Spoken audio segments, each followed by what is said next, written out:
कमाल कर गई। आज मेरा बंगला दंग दंग दंग कर दिया। भाई जी बाबूजी, आज का बधाई में क्या लेना चाहती है? आज के बधाई में एक केरवारा बस्ती चाहिए। हे पगली, आज 4 साल से ये केरवारा बस्ती तुम्हें मिल चुका है। क्यों नहीं बाबूजी, और भी साल आ सकते। पूरा केरवारा दे दियो, लेकिन मुखिया जी के घर हमरा ले छोड़ दिया। दिन रात सुते छिए मुखिया जी के घर में, हम आइले त इसलिए अच्छा लग रहा है। तो चलो, जब जब यहाँ का समिति तुम्हें याद करेंगे, हाँ बाबूजी, तब तब के लिए मैं तुम्हें दे दिया। क्यों नहीं बाबूजी। जाओ। हाँ दोस्तों, इस प्रांगण में पधारे हुए सजनों, साथियों, माता एवं बहनों, मैं सभी को प्रणाम करता हूँ। मेरी कंपनी घाट बढ़िया नरकटिया से आकर आप तमाम दर्शकों को हार्दिक अभिनंदन करती है। यह पार्टी आज से नहीं, लगभग 2-4 साल पूर्व से आपके सेवा में उपस्थित हो रहा है। बहुत सा तमाशा मैंने खेल चुका हूं। तो यहाँ का समिति जी, हमारे सत्तन भाई कहे कि कोई नया तमाशा दिखलाइए।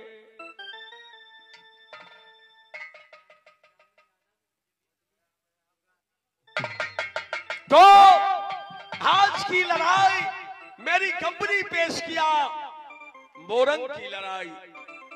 ऊदल का पहला शादी जिस रंग ढंग से हुआ था, आप लोग शांत बनाकर बैठेंगे, शांत बनाकर देखेंगे। सुबह 7 बजे तक हंसते हंसते अपने घर को जाएंगे।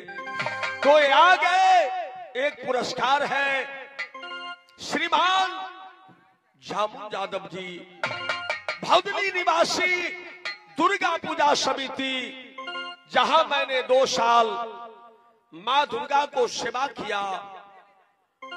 वह मुझे 50 रुपए से पुरस्कार देकर कृतार्थ किए, मेरा सम्मान किए। हे मैया दुर्गा, हे मैया सेती, हे मैया वैष्णवी, हे बेटा यमरा, जामुन भाई के रखना माई, हे काया तुम अमर मैया दुर्गा, उनको बाबुआ।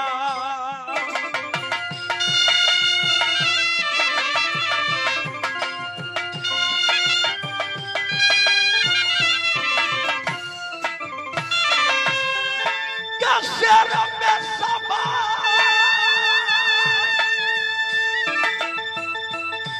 हे जामुन भाई के,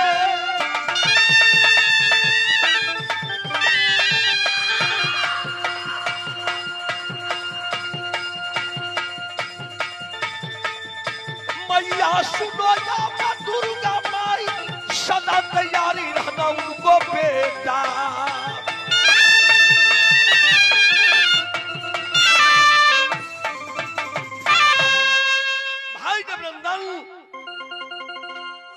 इस समय ऊदल मैया दुर्गा का पुजारी है। अच्छा, मैया मंदिर में चलो, माँ दुर्गा को पूजा करूंगा, इसके बाद आगे सोचूंगा। चलो ये सहोदरा मैया मंदिरा के पास, ये पूजा करेगा उदल मैया दुर्गा।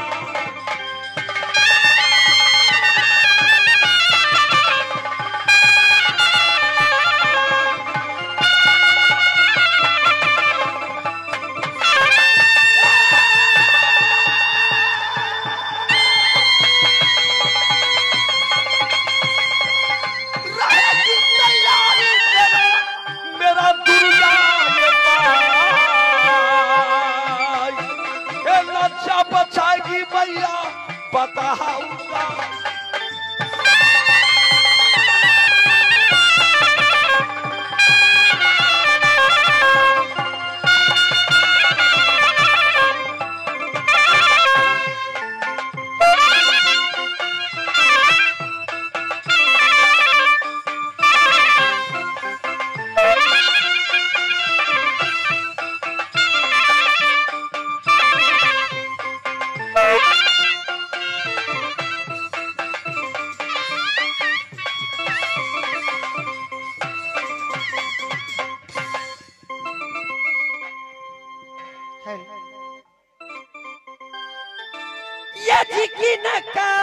पोखरिया में दीदी झीला मिला पान,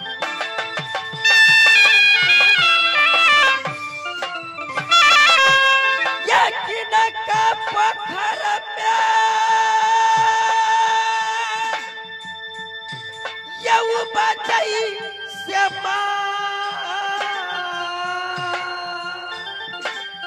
ये किनका पोखरिया में दीदी चला ये मछा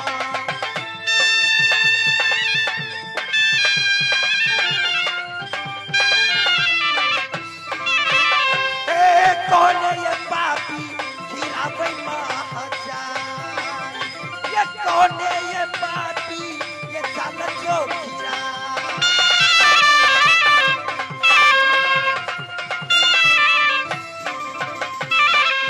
ये रामचंद्र पोखरी में झीला मिला पानी और लक्ष्मण पोखरिया में बचाई से मार, सीता जो पोखरिया में चला ये मछरिया, और रावण पापी ये गिरावे महाजान, रावण पापी ये जल जो गिरा,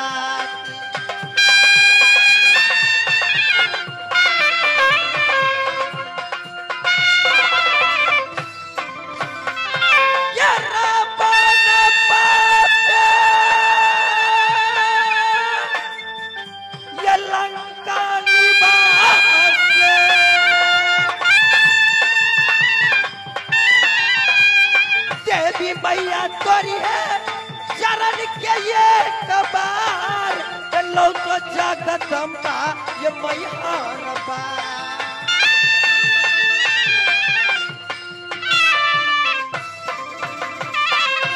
हाय भगवान मेरे घर शहर मोरंग, मेरे पिताजी का नाम महिपाल सिंह, भाई का नाम मकरंदन सिंह, माझी भाई का नाम लक्ष्मण सिंह, सबसे छोटा भाई मेरा करण सिंह, मेरी नाम कुमारी फूला। इस समय मैं अपनी मोरंग के अंदर रह रही हूँ, मैं मोरंग के अंदर में बहुत अच्छी सी हूँ। जब मैं नित्य रोज 16 श्रृंगार 3200 आवरण करती हूँ, मेरे भैया जी मेरे श्रृंगार को देखकर खुश हो जाते हैं, लेकिन मेरे भैया तो परम की चंडाल सीने की कठोर बन गया ही, मेरे बारे में जरा सा नहीं सोचते हैं। ये नहीं भैया सोचते हैं कि मेरी बहन जवान हो चुकी है, मैं अपना दिल की बात में किसको सुनाऊं। जब किसी को घर में आग लगता ही हर लोग जानता ही, लेकिन किसी को दिल में आग लगती ही कोई नहीं जानता ही। मैं अपनी जवानी छुपाकर मैं कब तक मैं मोरंग के अंदर बैठी रहूंगी। ये हाथ के बरजियई दीदी हाथ पर जमानई, हम पैर के बरजियई दीदी पैर पर जमानई, हम मुँह के बरजियई दीदी मुँह पर जमानई, के पापी के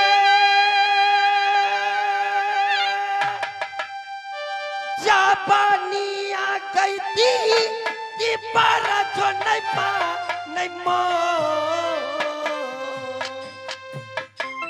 पापी के जबानी आ गई थी पर जोनमा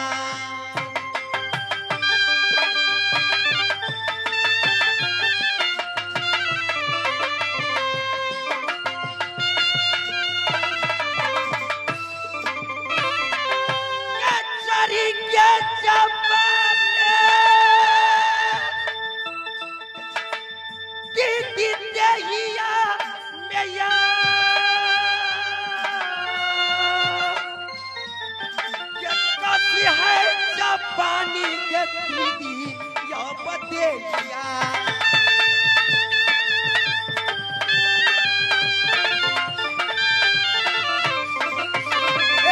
दीदी सुनिए हमारी जबान के कब्जी के जबानी के या बतेलिया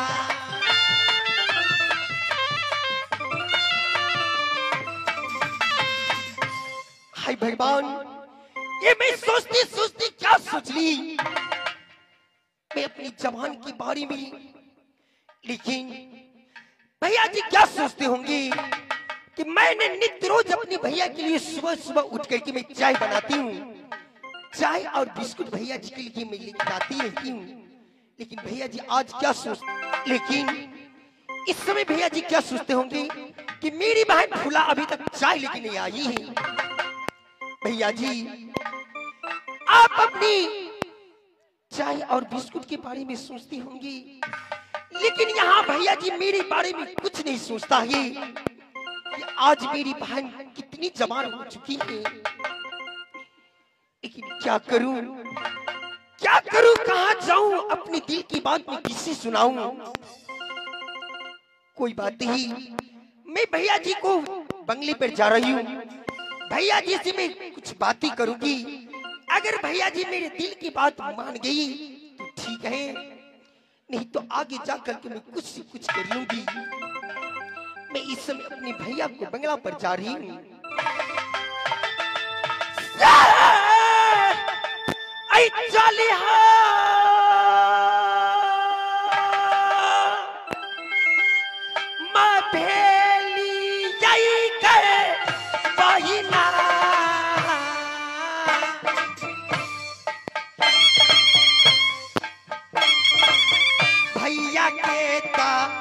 बांगला पके दिरिसा चाली ये भेलिए या बनत यही भैया जी लना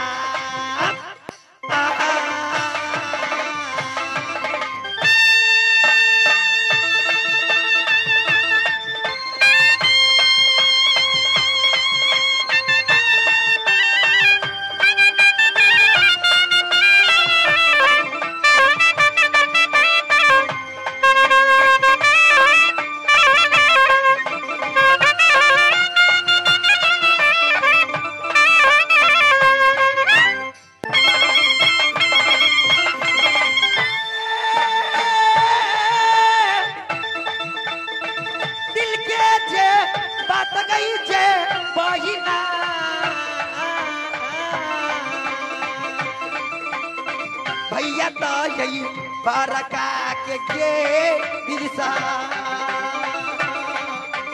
दिल के जे बात ये सुने भैया जी के नाम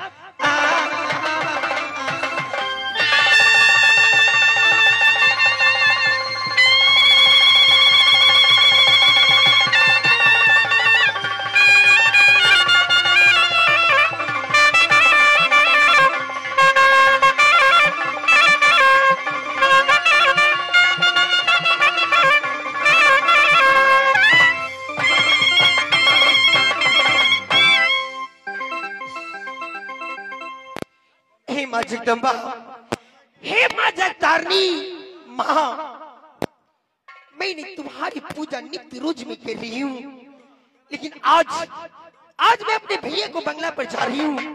देखती हूँ भैया जी की पूरी बातें करूंगी।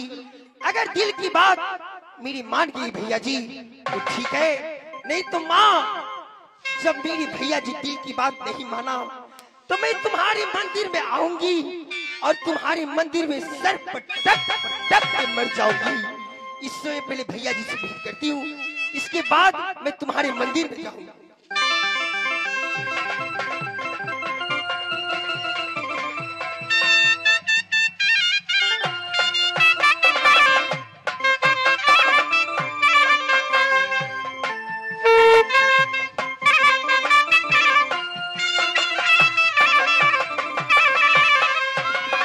हाय भगवान, पता नहीं मेरा भैया जी कहाँ चला गया। शायद लग रहा है शिकार खेलने चला गया यहाँ की। मैं अपनी दिल की बात किसी सुनाऊं? खैर कोई बात नहीं, मैं इसमें अपनी माँ दुर्गा को बुलाती हूँ। अगर माँ दुर्गा मेरी दिल की बात मान गई तो ठीक है, नहीं मानी तो जितनी माँ दुर्गा की पीढ़ी है सारे उखाड़ करके मैं फेंक दूंगी। माँ, माँ तुम कहाँ हो माँ? सब मैया सुन बैठे, दुर्गा गई मेरी माँ।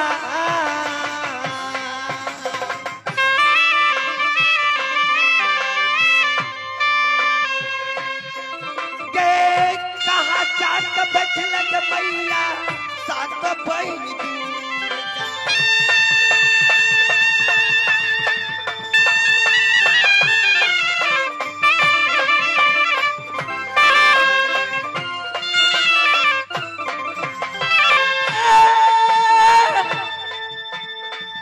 लगलई जरूरी, मैया गई बेटी के जे गैया।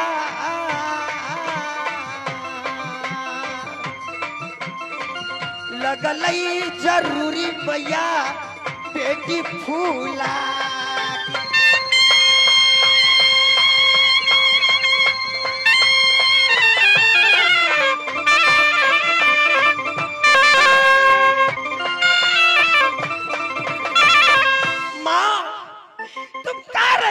मैं कितनी देर से चिल्ला रही हूँ। खैर कोई बात नहीं, मैं अपनी महल की ओर बैठती हूँ, देखती हूँ आज माँ मेरे पास आती है या नहीं। अगर आ गई तो ठीक है, अगर नहीं आई तो मैं खुद महल जाकर के मैं माँ को जितना पीड़ी रहेगी वो सारा उखाड़ के फेंक दूंगी। देखती हूँ माँ आती है या नहीं।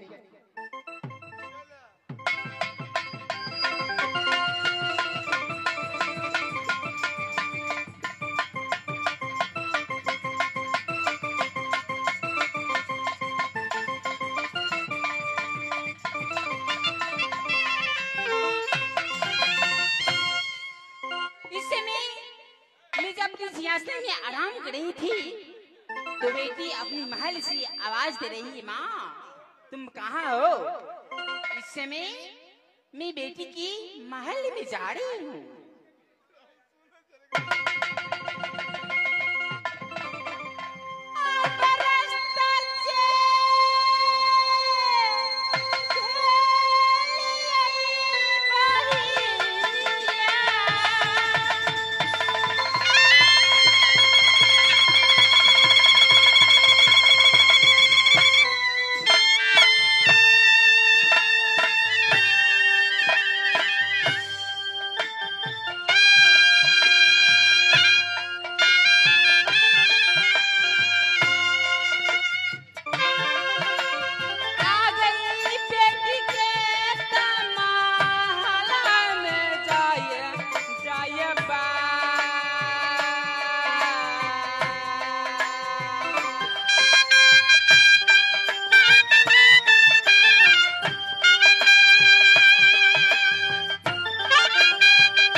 सो गई है। इस समय मैं बेटी को जगाती हूँ। बेटी आंखें खोलो, देखो मैं कौन हूँ।